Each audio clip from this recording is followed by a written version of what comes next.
delicates po yung mangyayari kay Mayor Baste kasi alam nyo, eto ang nadinig ko lang naman po ito. Hindi ako sigurado kung totoo o hindi, Nadinig ko lang naman po ito. Ang sabi, parang gagawing testing ground si Baste Duterte. Grabe ko, maka-testing ground, gagawin daw itong testing ground, ika nga. Ano ibig sabihin ng testing ground? Ibig sabihin po ay itatry muna nila doon sa anak na si Baste pag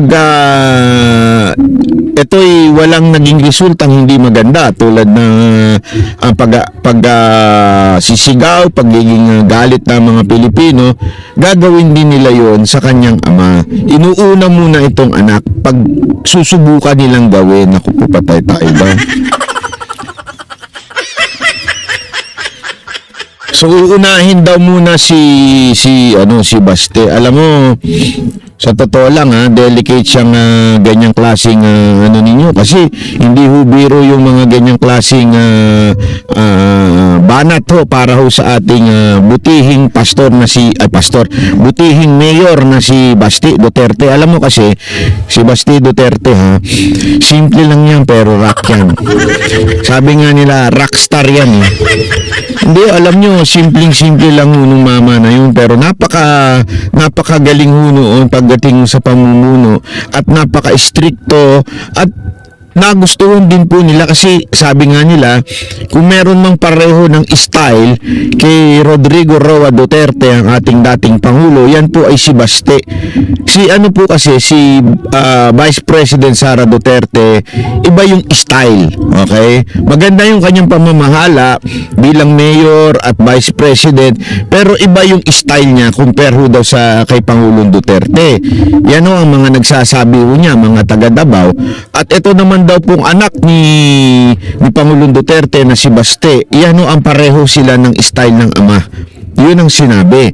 Kaya nga, naku po, talaga itong gagawin nila. Hindi maganda itong susubukan nilang gawin na ite-testing nila ang suspension dito kay Mayor Duterte at pag sakasakali ang balita ng iba ay baka nga daw ipakulong din. Kasi alam mo yun, dahil sa mga circumstances, although sa akin, baka naman malayo pa. Okay? Baka malayo, pero hindi kasi natin alam. Medyo desperado bukas itong mga nasa kamero isipin nyo to yung ultimong pagdawit kay Vice President Sara Duterte ginawa nila. Noong una, wala sa ICC si Vice President Sara Duterte. Ngayon, kasama na siya. Diba? Ibig sabihin, everything is possible in this government. Ibig sabihin, anything gagawin nila para masakal, mahirapan ng mga Duterte. Ganun katindi sila. Kasi nakikita ata nila, ewan ko mukhang napapansin nila na medyo lumalakas itong si Baste. Marami pang nagsasabi tumakbo kang for national, di ba? Ngayon, ako sa totoo lang isipin nyo. Diba tayo, number 1 si Rodrigo Roa Duterte bilang senatorial. Tama, mali? Diba? Ayaw niya. Kung sakaling ang i-endorse niya si Baste, ano sa tingin ninyo, mananalo senator yun? Ako sa tingin ko, baka mag-number 1, number 2 si Baste Duterte.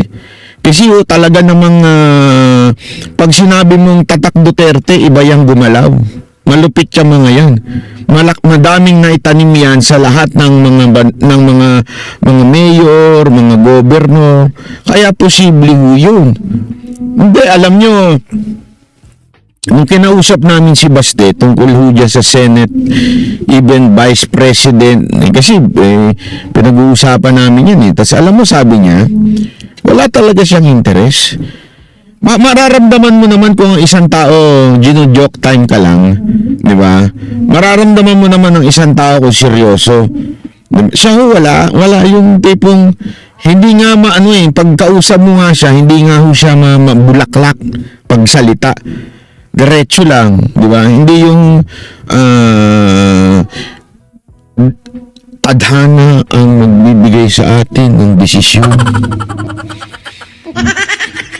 Atin po itong didinggin sa mga ating mga pamilya. Ipapanalangin natin. Ito walang ganun. Laging ayaw niya, as a matter of fact, every time ini-interview siya, ayaw niya magkomento patungkol sa national na issue. Bakit? Kasi nga, sabi niya, Davao lang ako eh. Lagi niyong binabanggit yun, Davao lang ako, ayoko ng national issue. Kasi naman, mayor ako ng Davao eh. Diba? Yun ang lagi niya sinasabi. Pero grabe dahil sa gagawin nilang ito, baka lalong mapilitan tumakbo si Baste. Kasi nakikita niya yung panggigipit ng gobyerno sa ating mga nagrereklamo o nagki-criticize. Alam mo, sabi ko nga sa inyo, wala naman kasing problema mag-criticize. Hindi ko alam bakit hindi makatanggap ng kritisismo itong gobyerno to. Pag kinriticize mo, sisilipan ka ng kung ano-ano. Pagka kinriticize mo, gagawa sila ng move para takutin ka. Yun na nga lang sa Maisog, di ba? Sa Maisog, biglang nagkakaroon ng bidding. Anong bidding? O auction. Di ba? Bakit? Pag kami Maisog, may auction ng mga truck. May auction ng mga ng kung ano-ano, di ba? Ganun pagka merong Maisog, kasi ganun sila katakot, kapraming, di ba? Kaya nga etong ginagawa nila kay Baste, nakakala siguro nila magtatagumpay sila sa panggigipit dito. Malamang isunod yung ama, di ba? Yun yung plano.